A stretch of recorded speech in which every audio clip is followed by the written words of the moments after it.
నగరంలో రెండు ప్రధాన యూనివర్సిటీలు ఉస్మానియా, హైదరాబాద్ సెంట్రల్ యూనివర్సిటీలు విద్యార్థులు వరుస ఆందోళనలతో అట్టడుగుతున్నాయి. ఉస్మానియా యూనివర్సిటీలో అన్ని రకాల ఆందోళనలు నిషేధిస్తూ అధికారులు సర్క్యులర్ విడుదల చేసిన నేపథ్యంలో ఓయూలో తీవ్ర ఉద్రిక్తత కొనసాగుతుండగా, హైదరాబాద్ సెంట్రల్ యూనివర్సిటీ భూములను వేలం వేయాలనే ప్రభుత్వ నిర్ణయంతో అక్కడ విద్యార్థులు ఆందోళన బాటపట్టారు.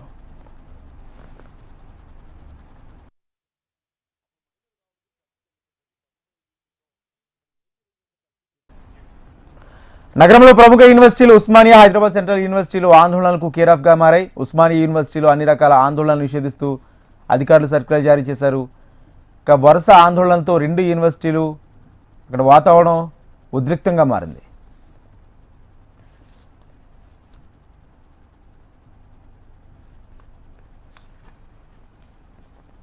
ఇక దేశంలో, రాష్ట్రంలో సామాజిక, సాంస్కృతిక, ఆర్థిక, రాజకీయ అంశాల్లో అన్యాయం జరిగితే ఓయూ విద్యార్థులు స్పందిస్తారని వారు చెప్తున్నారు. తెలంగాణ ఉద్యమం మొదలు అనేక ప్రజాస్వామ్య ఉద్యమాలకు ఓయూ వేదికగా ఉన్నదని గుర్తు చేశారు. విద్యార్థులు తమ సమస్యల పరిష్కారానికి, రాజ్యాంగం కల్పించిన హక్కుల అమలుకు ఉద్యమాలు నిర్వహిస్తారనే కనీస అవగాహన లేకుండా సర్క్యులర్ జారీ చేయడం అధికారుల అజ్ఞానానికి నిదర్శనమని ఎద్దేవా చేశారు. ఓయూ అభివృద్ధికి, ఓయూకు నిధుల కోసం ఓయూ విద్యార్థి సంఘాలు, ప్రొఫెసర్లు ఉద్యమించడం సాధారణమేనని విద్యార్థులు చెప్తున్నారు.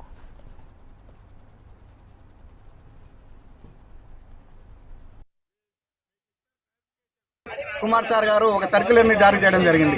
ఆ సర్క్యులర్ ఏంటి అంటే, ఉస్మానియా యూనివర్సిటీలో ఉన్నటువంటి విద్యార్థులు వారి సమస్యల పట్ల పోరాటం చేయొద్దు, వారి సమస్యల పట్ల అధికారులను ప్రశ్నించొద్దు, ఆ సమస్యల పట్ల యూనివర్సిటీలో కానీ అధికారుల ముందు కానీ ఎటువంటి ప్రశ్నించొద్దు అని సర్క్యులర్ జారీ చేయడం జరిగింది. ఈ సర్క్యులర్ను మేము ధర్మ స్టూడెంట్స్ యూనియన్గా ఏ విధంగా చూస్తూ ఉన్నామంటే, భారత రాజ్యాంగ వ్యతిరేక చర్య ఇది. ఎందుకంటే భారత రాజ్యాంగంలోని ప్రాథమిక హక్కులు ఈరోజు మనకు చెప్తా ఉన్నాయి. ఆర్టికల్ 19 ప్రకారం మన భావాన్ని వ్యక్తపరచుకునే హక్కు ఉంది, మన హక్కులను సాధించుకోవడం కోసం మన నిరసన తెలుపుకునే హక్కు ఉంది. అంటే ఈ హక్కులను బీసీ గారు కాల రాస్తా ఉన్నారు. కాబట్టి భారత రాజ్యాంగ ద్రోహిగా బీసీ గారిని చూస్తూ ఉన్నాం. అదేవిధంగా ఈ కార్యక్రమానికి బీసీ గారు ఇచ్చినటువంటి సర్క్యులర్కి ప్రభుత్వానికి సంబంధం ఉందా లేదా అనే విషయాన్ని ప్రభుత్వం స్పష్టంగా చెప్పాలి. ఓయూ సర్క్యులర్, ఉస్మానియా యూనివర్సిటీ విడుదల చేసినటువంటి సర్క్యులర్ను తక్షణమే వెనక్కి తీసుకోవాలని చెప్పేసి ఐక్య విద్యార్థి సంఘాలుగా డిబిఎస్ఏ విద్యార్థి సంఘం పక్షాన డిమాండ్ చేస్తూ ఉన్నాము. మేము ఆ సర్క్యులర్ని ఐక్య విద్యార్థి సంఘాలుగా మేము చింపేసినాం మొత్తము.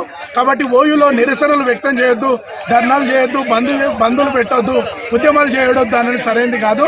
ఆ సర్క్యులర్ని పూర్తి స్థాయిలో వెనుకకు తీసుకోవాలంటే లేని పక్షంలో ఉస్మానియా అన్ని విద్యార్థి సంఘాలు ఏకం చేసి భవిష్యత్ కార్యాచరణను రూపొందిస్తామని చెప్పి సందర్భంగా తెలియజేస్తాం.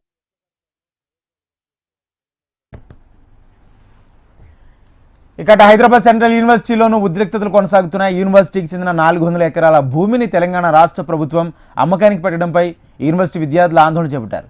యూనివర్సిటీ విద్యార్థులు పెద్ద ఎత్తున వర్సిటీ మెయిన్ గేట్ వద్దకు చేరుకుని ప్రభుత్వానికి, ముఖ్యమంత్రి రేవంత్ రెడ్డికి వ్యతిరేకంగా నినాదాలు చేశారు.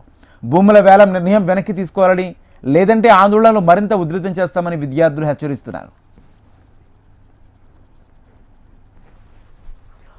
మొత్తంగా యూనివర్సిటీలో నెలకొన్న ఉద్రిక్త పరిస్థితులు అక్కడ రోజువారీ కార్యకలాపాలకు ఇబ్బందికరంగా మారాయి. విద్యార్థులతో చర్చించి సమస్య పరిష్కారం చూపాలని, యూనివర్సిటీలో సాధారణ పరిస్థితులు నెలకొనేలా చర్యలు చేపట్టాలన్న అభిప్రాయాలు వ్యక్తమవుతున్నాయి.